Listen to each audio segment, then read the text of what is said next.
Hello friends, இன்றைக்கி நம்ம என்ன பார்க்க போகிறோம்னா சக்கை அல்வா செய்கிறது எப்படின்னு பார்க்க போகிறோம். இது என்ன எடுக்க போகிறோன்னா வெறும் 4 பொருட்கள் தான்.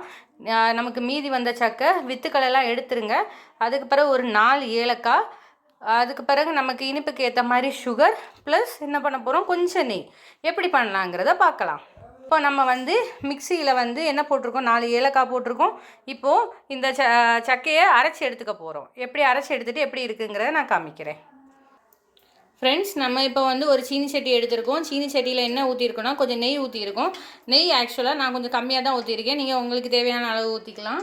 ஏன்னா நம்ம கொஞ்சம் தான் எடுத்திருக்கோம் சக்கைப்பழம். இதே மாதிரி நான் இன்னொரு வித்தியாசமான ரெசிபி செஞ்சுருக்கேன். அது நம்மளோட சக்கை இட்லி. நீங்கள் அதையும் நான் டேக் பண்ணுறேன், நீங்கள் அதையும் ட்ரை பண்ணி பாருங்கள். இப்போ பார்த்தீங்கன்னா நான் அரைச்ச விழுதை இதோடு சேர்த்துட்டேன். இப்போ நெய்யோடு நல்லா கலக்கி விட்டுக்கோங்க. இதில் இன்னொரு விஷயம் என்னென்னா, நீங்கள் அரைக்கும்போது தண்ணி ஊற்றி அரைக்கக்கூடாது. இதே மாதிரி தான் நம்ம சக்கை இட்லியும் பண்ணுவோம். நீங்கள் அதையும் ட்ரை பண்ணி பார்த்துட்டு எனக்கு எப்படி இருக்குது அப்படிங்கிற ஃபீட்பேக் எனக்கு அனுப்புங்க. நான் ஒரு விஷயம் சொல்ல மறந்துட்டேன். நீங்கள் நெய்யை பாத்திரத்தில் ஊற்றி சூடாக்கும் போது நீங்கள் என்ன பண்ணுங்கன்னா, நமக்கு முந்திரி பருப்பு வேறு ஏதாவது வேணும்னாலும் நீங்கள் போட்டு, பாதாம் ஏதாவது போட்டு வறுக்கிறதுனா வறுத்து எடுத்துகிட்டு அதே நெய்யில் நீங்கள் அரைச்ச பேஸ்ட்டை போட்டு நீங்கள் இதே மாதிரி பண்ணலாம். என்கிட்ட இப்போ ஸ்டாக் இல்லாததுனால நான் முந்திரி பருப்பு போடல. நான் டைரெக்டாக பண்ணிகிட்ருக்கேன். அதே மாதிரி நீங்கள் இதை கை விடாமல் கிளறணும். ஏன்னா இதில் இனிப்பு அதிகம் இருக்கும். அதனால் அடி பிடிக்கிற சான்ஸ் ரொம்ப அதிகம். அதனால் நீங்கள் கைவிடாமல் கிளறுங்க. இப்போ பார்த்தீங்கன்னா எனக்குமே லைட்டாக கலர் சேஞ்சஸ் தெரியுது. ஆனால் நான் கிளறிக்கிட்டே தான் இருக்கேன்.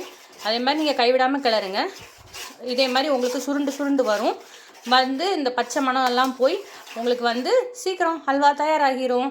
அதே மாதிரி சுகர் போடும்போது பார்த்து போடுங்க. நான் சுகருக்கு அளவெல்லாம் சொல்லலை. ஏன்னா ஒரு இடத்துல உள்ள சக்கைப்பழத்துக்கு ஒரு டேஸ்ட் இருக்கும். இப்போ சிலதில் இனிப்பு அதிகமாக இருக்கும், சிலதில் இனிப்பு கம்மியாக இருக்கும். அதனால் உங்களுக்கு ஏற்ற மாதிரி நீங்கள் ஸ்வீட் ஆட் பண்ணிக்கோங்க. ஃப்ரெண்ட்ஸ், இப்போ பார்த்தீங்கன்னா நான் ஒரு 10 நிமிஷம் நல்லா கிண்டிக்கிட்டே இருந்தேன். எனக்கு தண்ணியெல்லாம் வற்றி இப்போயே ஒரு அல்வா கன்சிஸ்டன்சிக்கு வந்துருச்சு. ஆனால் நான் இன்னும் சுகர் சேர்க்கலை. இதில் நீங்கள் சுகர் செக் பண்ணிக்கோங்க.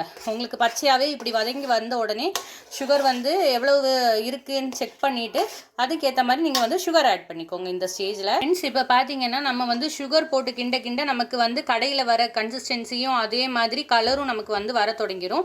ஃபைனலாக நீங்கள் சுகரெல்லாம் மெல்ட் ஆகி லைட்டாக இந்த ஸ்டேஜ் வரும்போது நீங்கள் என்ன பண்ணணுன்னா, நீங்கள் ஏற்கனவே வதக்கி வச்சுருக்க முந்திரி பருப்பு, பாதாம் பருப்பு எதாவது இருந்துச்சுன்னா அதை இந்த நேரத்தில் கலந்துட்டு எக்ஸ்ட்ரா வேணால் 1 ஸ்பூன் நெய், இல்லாட்டி அதை வதக்குன நெய்யே நீங்கள் இதில் யூஸ் பண்ணி நீங்கள் போட்டு இறக்கிக்கலாம். நமக்கு இப்போதைக்கு சக்கை அல்வா தயார்.